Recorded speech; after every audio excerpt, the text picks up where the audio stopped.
திமுக எப்படி அணுக போகிறது காங்கிரஸை? குழு அமைக்க போறோம், அந்த குழு பேசும்னு சொன்னார்.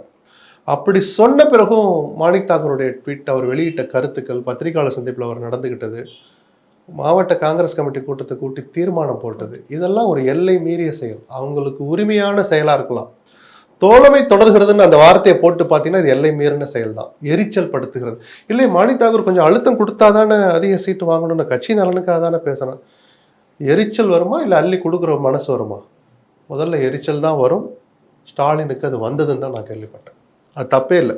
சுயமரியாதையும் சொரணையும் உள்ள எந்த கட்சிக்கும் அந்த எரிச்சல் வரதான் செய்யும். ஏன்னா அதாவது ஒரு ஒரு பெரும் பண்ணையார் அந்த பெரியண்ணன் மனப்பான்மை இல்லை. என்ன இருந்தாலும் திமுக பெரிய கட்சி, ஆட்சியில் இருக்கிறாங்க, ரைட்டு. அவங்களுடைய கூட்டணி கட்சியினுடைய வாக்குகளும் அதில் இருந்து தான் அரியணையில் உட்காந்துருக்கிறாங்க. மாணிக் தாகூர் பாஷையிலே சொல்லுவோமே, தப்பு இல்லை. ஆனால் கேட்குற விதம்னு ஒன்று இருக்குல்ல.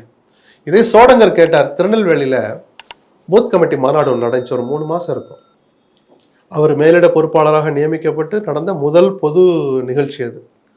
125 இடங்களில் போட்டியிடுகிற அளவுக்கு எங்களுக்கு அந்த வாய்ப்பும் இருக்கு, கட்சி வலுவா இருக்குன்னு சொன்னார். 125 நம்பரை திருநெல்வேலியில் முத பேசுறாரு. திமுக அதுக்கு எரிச்சல் படலையே.